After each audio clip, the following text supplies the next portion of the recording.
and welcome to the November broadcast of HEDIS TV. My name is David DiVito. To my right, Care National CEO Steve Thornley. Howdy. We're very excited to have you all here again. We're going to talk HEDIS and everything HEDIS today, hopefully answer some questions that you have and provide some details on what's happening with the HEDIS season, some of the jobs that are out there, and really all in the idea of providing you more information to help you through the HEDIS season. We also have some subject matter experts with us today to provide that expertise that they specialize in. Perhaps we should go to the introductions right now on that. Kim, you want to start, please? Hi, good morning. I'm Kim Williams. I'm a CPHQ, and I'm also a HEDIS consultant proudly for Care National. And she's also a veteran of HEDIS TV, so she's been through the wars with us. So Kim, we appreciate that for sure. Thank you. And we also have Jane Jackson with us for the first time. Jane, would you like to give a brief introduction of yourself and what you bring to the table? Hi, my name is Jane Jackson. I am an RN and a certified risk adjustment coder. I've been in HEDIS now for about 10 years, and I write a blog called Daily Dose HQ about HEDIS and risk adjustment issues. That's right, and she was on our last show.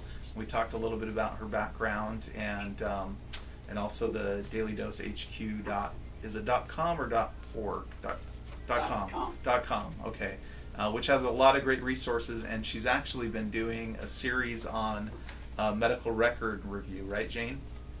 That's going to be a book called Fundamentals of Medical Record Review, and it's going to be a guide for people to get into HEDIS and risk adjustment. Oh wow! Okay, awesome.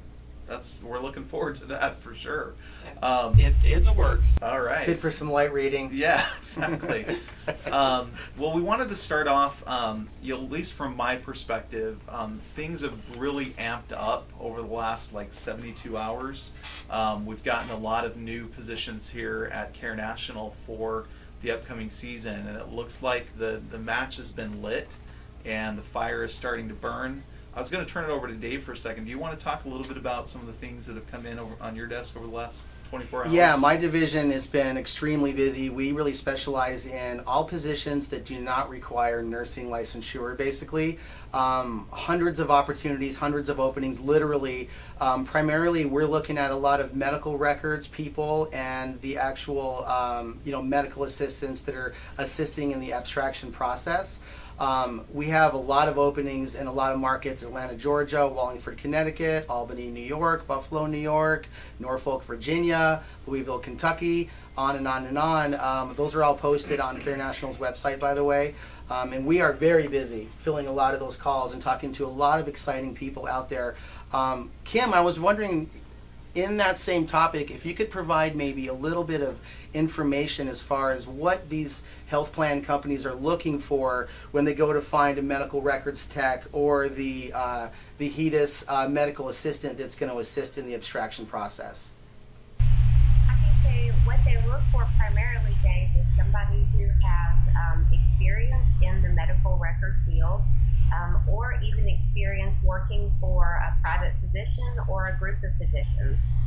They're familiar with the EHR systems, they're familiar what chart documentation looks like, and they are really able to get in there and pull the data out that the abstractor needs.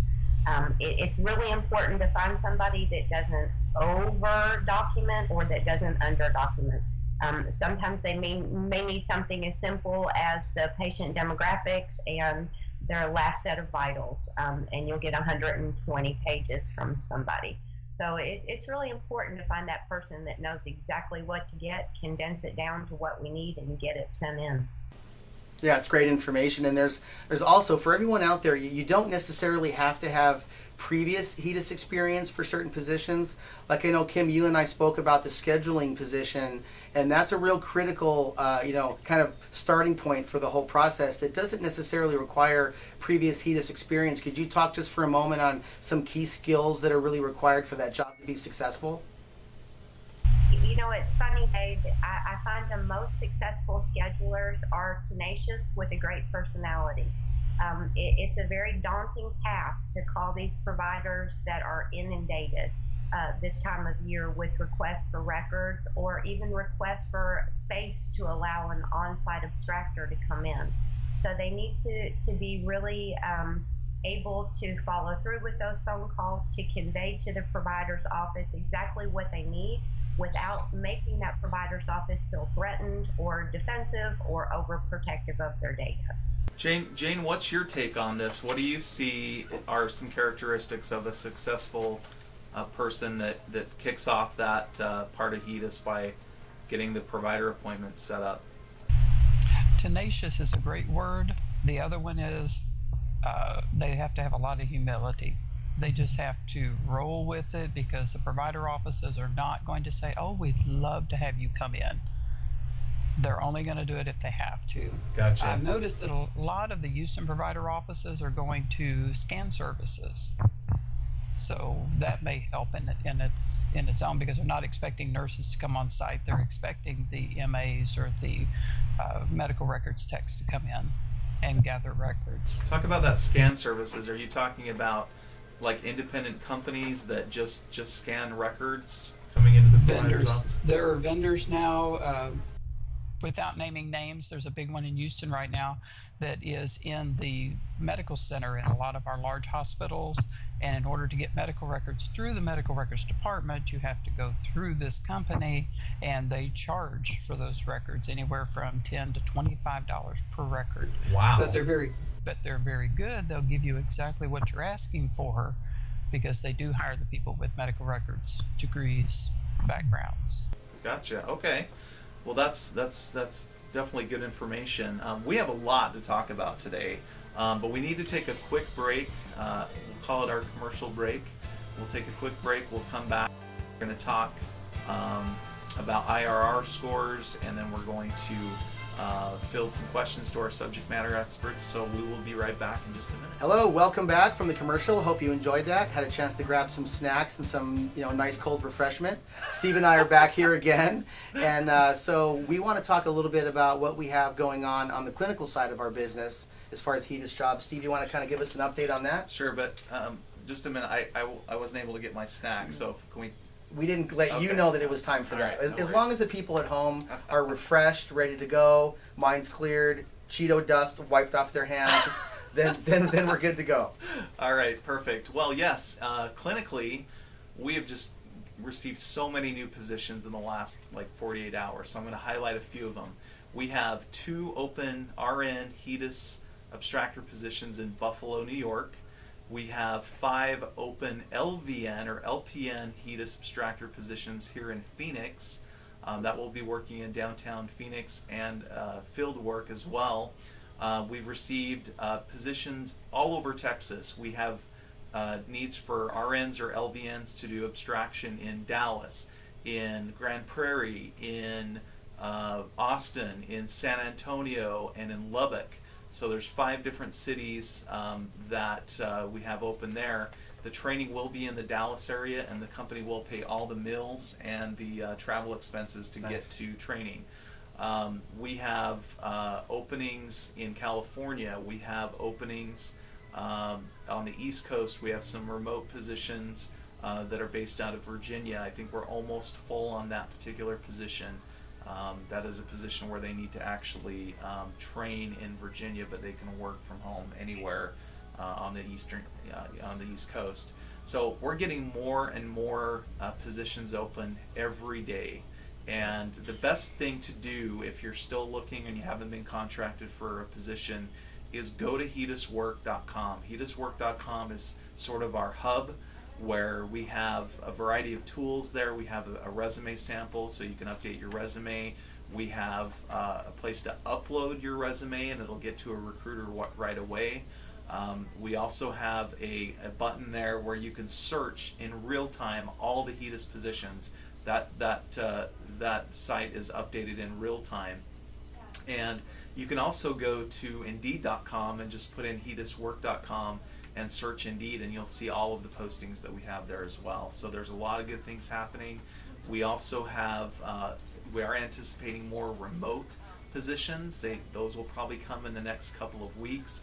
But really, Dave, between now and the end of the year, we're just going to be, we're going to be doing it. We're going to be filling positions. So. It's really important, I think, to emphasize, Steve, what you said earlier about the fact that jobs are opening all the time. Just this week alone, I've been on a few intake calls with a couple different clients where the jobs haven't even opened up yet. So those are still upcoming positions. So if you haven't been contracted yet, don't worry about that. There's a lot still happening, but you do have to kind of pay attention to what's out there. To Steve's point, go to the site, take a look around, become familiar with it, but check it often as well, because they're opening up literally daily multiple positions, and that's going to continue as we go into November into December, all in preparation for that kickoff, typically in January for most of them. And our process is really quite simple. There's a few hoops that you have to jump through if you're going to do abstraction or overreading, such as a HEDIS evaluation and some other computer testing.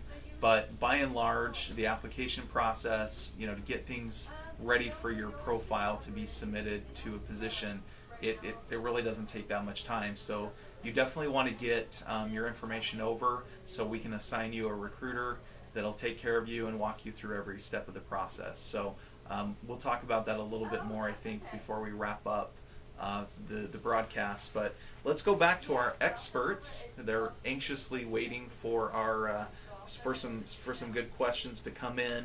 And one of the things I wanted to talk about, first of all, is IRR scores. So we're talking about abstraction.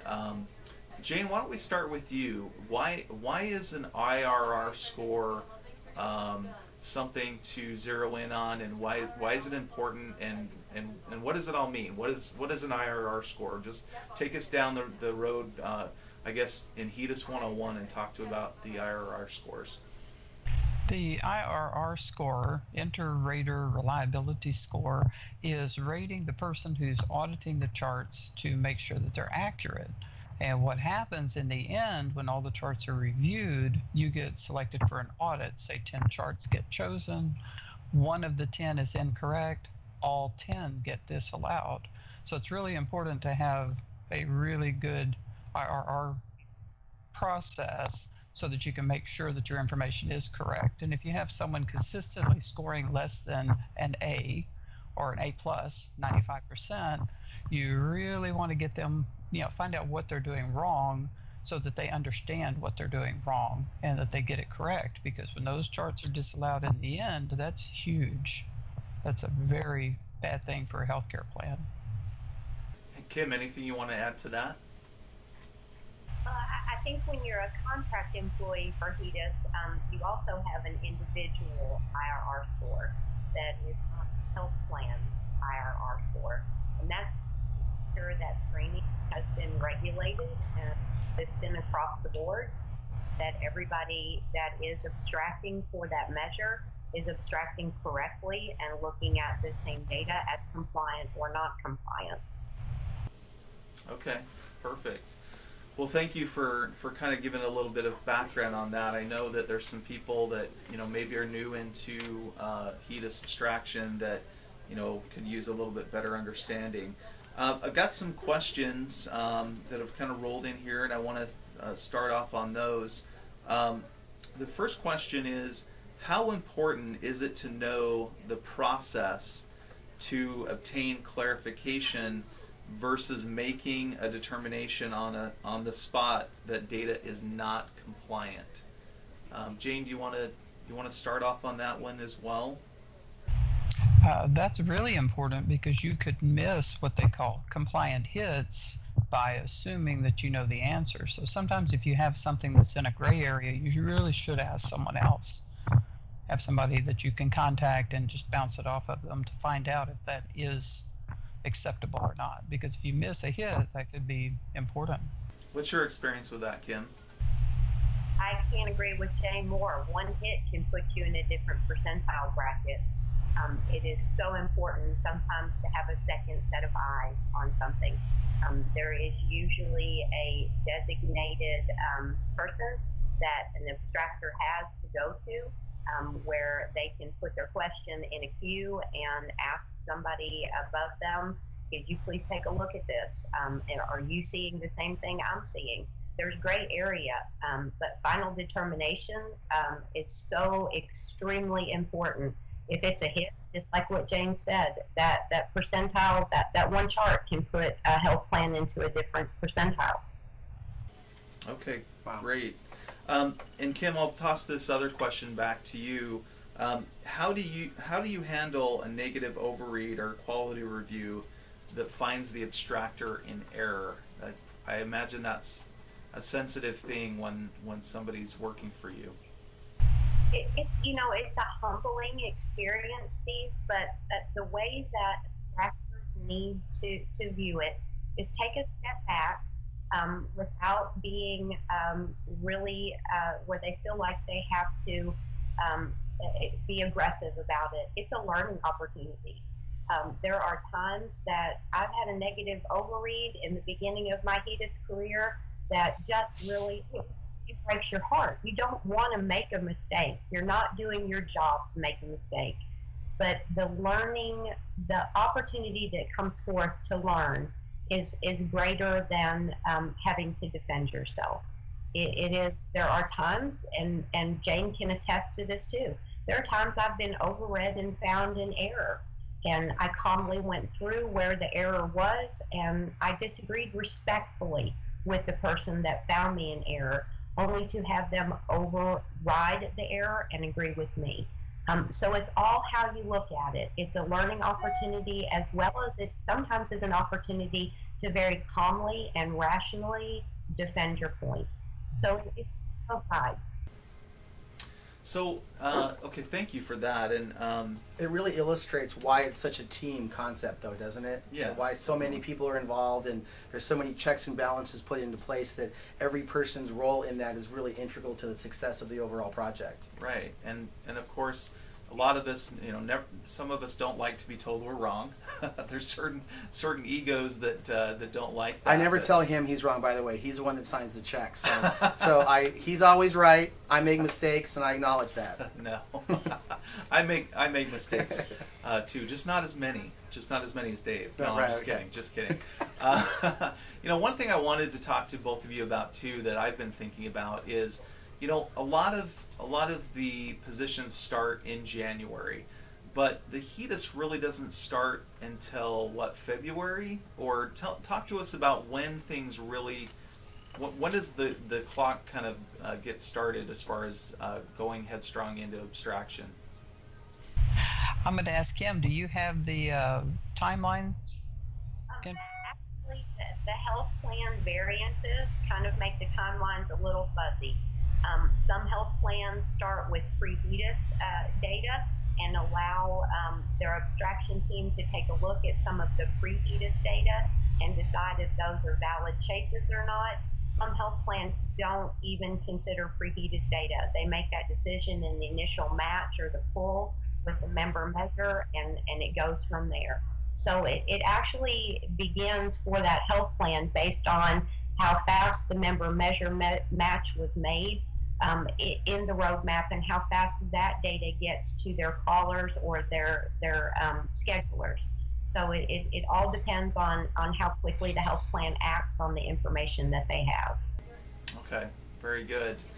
We're going to take another quick break, and we're going to be back in a few minutes because I'm going to get my snack this time, Dave. At least a drink. You're prepared this time. That's right. So we'll be back in just a few minutes, and we'll wrap up with a few more questions here on HEDIS TV. Be right back. Hello, everybody. Welcome back to the HEDIS broadcast. Hope you enjoyed the commercials. Steve, I'm thinking maybe next time, it appears that we're the only sponsor during the ad, so maybe next time we should not turn down the McDonald's offering. We could mix it up a little bit, Well, actually, that's a great thing to chime in about. We do have sponsorships available starting as little as $500. So if you are out there watching the program and you would like to have your own branded commercial run during HEDIS TV, you can send me an email at steve@carenational.com.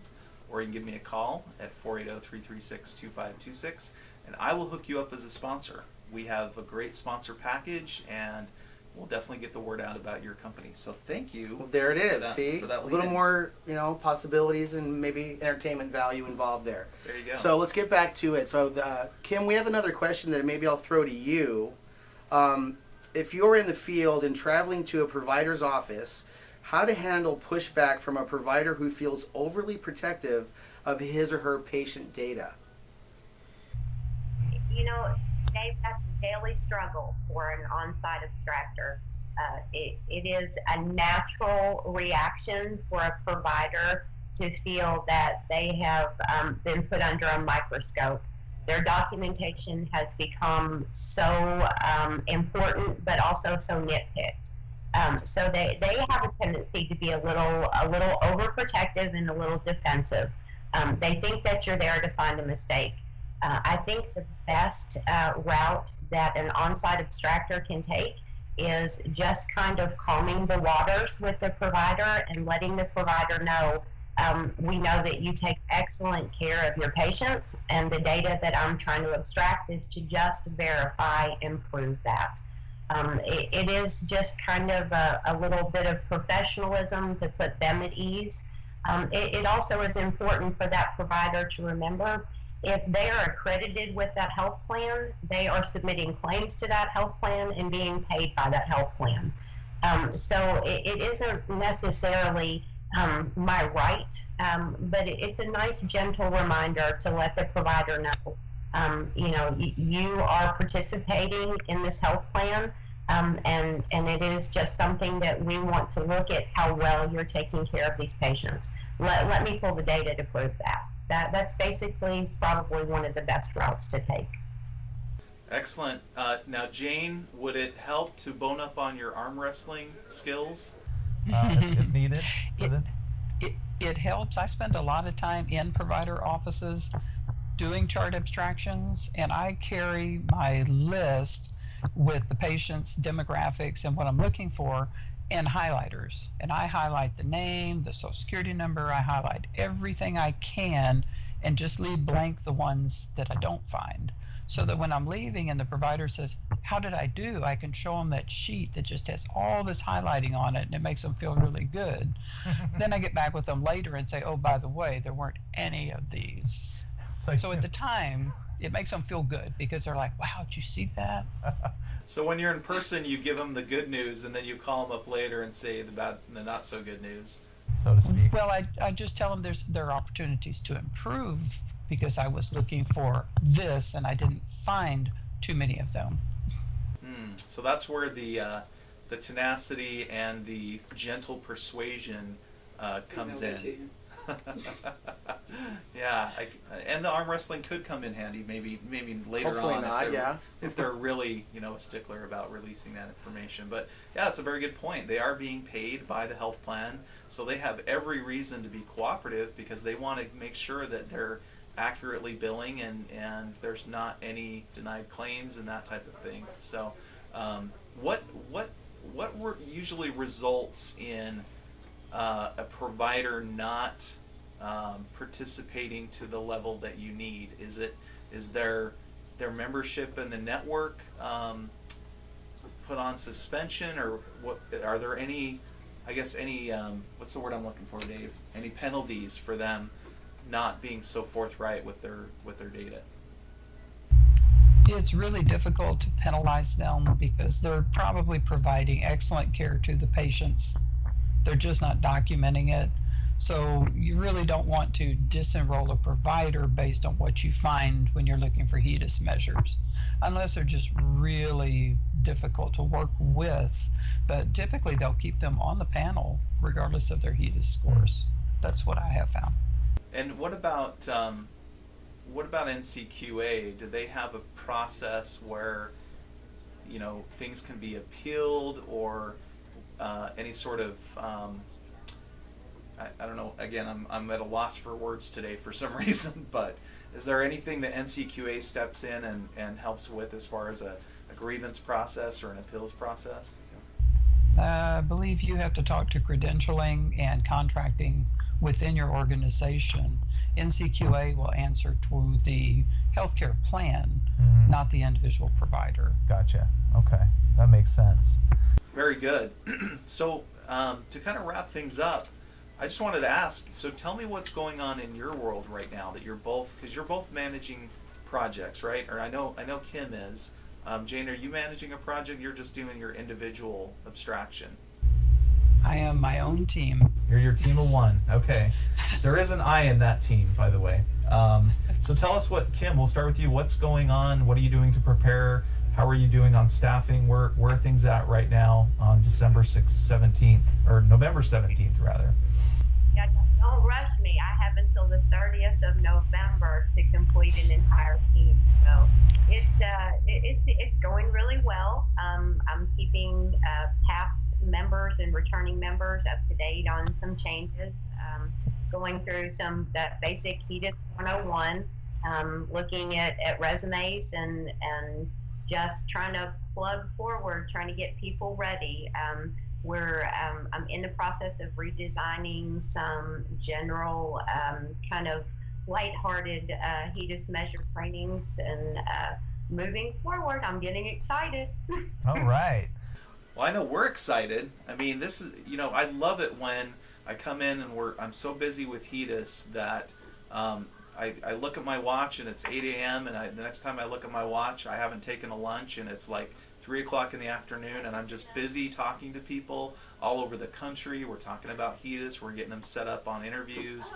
It's awesome. I mean, what's your team feeling right now? We are going at it. We're hitting it hard, having a lot of fun. It's really a very energetic atmosphere around here right now because of that, Steve, to your point. Love nothing more than this time of year because it really allows us to dig in, to talk to more people, and that's really that's the best thing that we do on a daily basis, is have those conversations. We get to meet a lot of amazing people out there. There's a lot of people that are watching this that want to be a part of that, and I think it's great that you're tuning in. I hope you're finding some benefit in this broadcast. If there's questions that you have, by the way, that are not being answered on this broadcast, Steve, they can still submit those through the site? Yeah, they can go to Facebook, facebook.com/carenational. They can go to the HEDIS.tv page, where most of them are watching the broadcast. There's a little subscribe tool there where they can put in their question, and we'll definitely get your question answered. There's no question too general or too difficult for our crack HEDIS experts. And I might say we're pretty smart about some of this stuff too. We can answer all the questions, definitely answer all the employment related questions, but send in your question and we will give you a HEDIS Geek bumper sticker. Let's not forget about that. We have those. They're very special. We have plenty. We of have one those. right here. Actually, yeah. Let's put it on camera and see. You might want to hold it, and we'll switch over to this camera. So if you, that's. Kim has hers. Is that emblazoned on your laptop, Kim? That's my iPad. Oh, your iPad. Awesome. So we want to hear from people, and we're going to reward. Okay. We're going to send you out this. In fact, we'll send you out a couple if you want some for your friends. Just let us know how many you need. We'll send them out to you. We're happy to do that. It's really important that even if you don't catch this broadcast when it first airs, because it's available later, obviously, and you watch it, and there's something that you wish we would have covered, or maybe you have a suggestion for for next month's episode, any sort of content that you want us to touch on, and questions to answer. It's really about you. It's really about the people that are out there. And so if you have any questions at all, let us know. Contact us. And we're going to do everything we can to provide you the information that you want and that you need to really truly find your right spot in the 2018 HEDIS season. And if you're already set, but you know other people that may not have a contract yet, let us know about that, because we do pay for referrals. And let me talk about that for just a minute and how that works. So if you refer somebody for a HEDIS project, the temporary season that goes from January to about mid-May, we're going to pay you $100 after that referral works their first month, basically their first 160 hours. And then once they complete 520 hours of work, which is about 90 days or 13 weeks, we're going to send you another $150. So you're going to get $250 for every person you refer to us that we are able to place. And that includes nurses, that includes support staff, medical assistants, record chasers, appointment schedulers, whatever the HEDIS role is, we'll pay you that. And then also, if we have a permanent opportunity in quality management, which, by the way, Dave, there's several on our website, There are. we will pay you $1,000 for referrals that we can hire, and they just have to complete their first 3 months, and then you put a cool $1,000 in your pocket. How cool is that? And who wouldn't want $250 starting off the new year, maybe pay for their gym membership, right? Well, yeah, because everyone's there on January 1st or 2nd. Yeah, exactly. That's right. Christmas. So please let us know if you have people. I also want to give out our HEDIS phone number. Did you know we have a HEDIS phone number? I did. Okay, it's 1-800-974-4828. We'll put this up on the screen. 1-800-974-4828. And if you press option 5, it is going to put you right in direct contact with one of our team members that can assist you with any questions or help you get set up on a possible HEDIS position. So you can call that number, or of course go to HEDISwork.com. We'll give that one last plug. HEDISwork.com is kind of the central hub for all of the buzz and activities surrounding our HEDIS openings. If you are a insurance company or you are a third-party company that does HEDIS for health plans, go to HEDISstaff.com, and you can actually order your people that you need right there at HEDISstaff.com. And we can send you one person or we can send you 50. Just tell us how many people you need for the upcoming season. Care National, of course, I'm a little biased, as you are, but nobody does HEDIS better than we do. Safe to say that they need us for HEDIS? They need us for HEDIS. There you go. That's the next bumper sticker or t-shirt. That's the next thing. So we appreciate you joining today. And of course, this will be rebroadcast as Dave said. And we hope everybody's gearing up for a great HEDIS season. Little housekeeping, don't forget about our next broadcast that is coming up in December.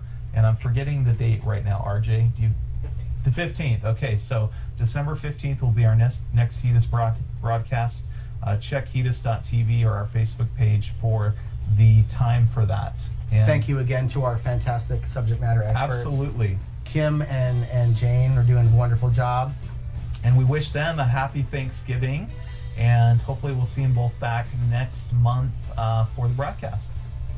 So, thank you. Right here. Signing off. High fives all around. Thanks for joining us, everyone, and we hope to see you again soon. Thank you.